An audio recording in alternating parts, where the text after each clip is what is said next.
नमस्कार मित्रांनो, स्वागत आहे तुमचं या डेटाच्या अनालिसिस व्हिडिओमध्ये. डेटाच्या अनालिसिस पर्यंत जाण्याआधी मित्रांनो तुम्हाला सांगू इच्छितो की आपण हे जे असे स्टॉक दिसतात ना, तुम्हाला मार्केट डाऊन होतं आणि एकदम हेविली वरती गेलेले आहेत, हे स्टॉक्स आपण रोज पकडतो मित्रांनो.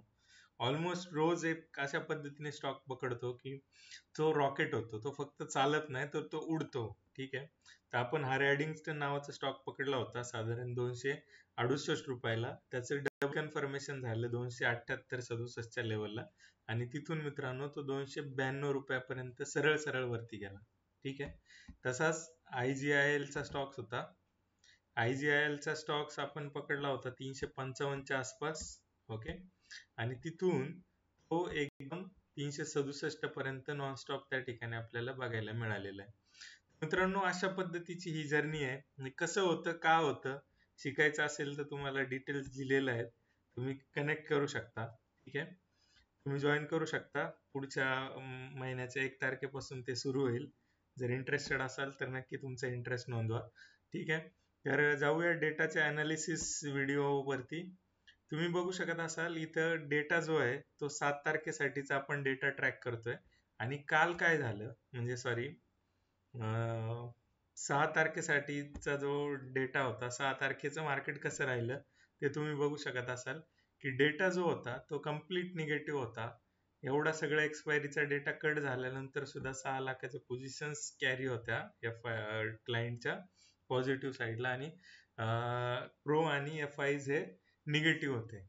ज्या दिवशी आदल्या रात्री तुम्हाला 150 पॉईंटचं SGX निफ्टी पॉझिटिव्ह दाखवत होता. SGX निफ्टी त्या ठिकाणी पॉझिटिव्ह दाखवत असताना सुद्धा नेक्स्ट डे 6 तारखेला मार्केट वरती ओपन झालं, पण ते सस्टेन नाही होऊ शकलं आणि एक शार्प फॉल त्या ठिकाणी बघायला मिळाला. ठीक आहे. तर मित्रांनो, अशा पद्धतीचा डेटाचा इम्पॉर्टन्स आहे. फार परफेक्टली काम करतो डेटाला चॅलेंज करणं थोडंसं अवघड होऊन जाईल. तुम्ही विचार करून चॅलेंज करू शकता, कारण फार मेहनत केलेली आहे, पूर्ण वर्षभर घालवलेलं आहे आणि बरेचसे छोटे मोठे बारकावे त्या ठिकाणी मी आयडेंटिफाय केलेले आहे. तर उद्यासाठीचा डेटा कसा असणार आहे मित्रांनो, तर उद्यासाठीचा डेटा सुद्धा निगेटिव्ह बायस आहे, पण तो थोडासा साईडवेज आहे, कारण FIच्या ज्या पोझिशन ज्या ऍड झाल्यात ना, त्या तेवढ्या हेवीली ऍड नाही झालेल्या आहेत, किंवा ज्या पद्धतीने मार्केट हे जे खाली गेलंय तसं ते हेवी पोझिशन्स ऍड होताना दिसलेल्या नाहीयेत. ठीक आहे. तर ओव्हरऑल डेटा नेट टू नेटच आहे. जरी पोझिशन्स ऍड झाल्या तर काल जेवढा डेटा होता तेवढाच आजचा डेटा आहे. आणि मार्केट आता एक सायकोलॉजिकल लेवलला येऊन पोहोचलेलं आहे, म्हणजे 25,500च्या. तर कदाचित उद्यासाठीचा हा साईडवेज डेट मार्केट काढू शकतं. ओके. ओव्हरऑल सेंटिमेंट थोडेसे निगेटिव्ह आहे डेटासाठी. सगळ्या युट्यूबर्सनी तांडव करायला सुरुवात केलेलं आहे. मार्केट क्रॅश 50% हे ते. फार अफवांना बळी पडू नका. चांगले लॉंग टर्मचे हेवी क्वालिटी चांगले स्टॉक्स असतील तर ते काढू नका कुठल्याही पॅनिक मध्ये. ठीक आहे. तर मित्रांनो, आय होप हा डेटा तुम्हाला काम करतोय, आणि हा डेटा वापरून आपण एक असा एक फॉर्म्युला क्रिएट करतोय की जो वर्षाचे 100% रिटर्न देईल तुम्हाला. ओके. कमीत कमी 80 ते 100% रिटर्न तुम्हाला देईल. आणि हे proven, back tested, front tested, live tested सगळं स्ट्रॅटेजीज आपण त्या ठिकाणी अप्लाय करतो, आणि मग मिळालेले जे रिझल्ट्स आहेत ते त्या ठिकाणी आपल्याला बघायला मिळणार आहेत.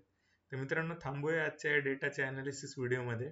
अशाच रॉकेट शेअरसाठी आणि एकदम जबरदस्त डेटासाठी चॅनलला फॉलो करा आणि डिटेल्स चेकआउट करा मित्रांनो. पुढची जर्नी फायनान्शियल अजून सक्सेस होण्यासाठी आपण त्या ठिकाणी एकत्रित प्रयत्न करूया. थँक्यू. थांबूया आजच्या व्हिडिओमध्ये.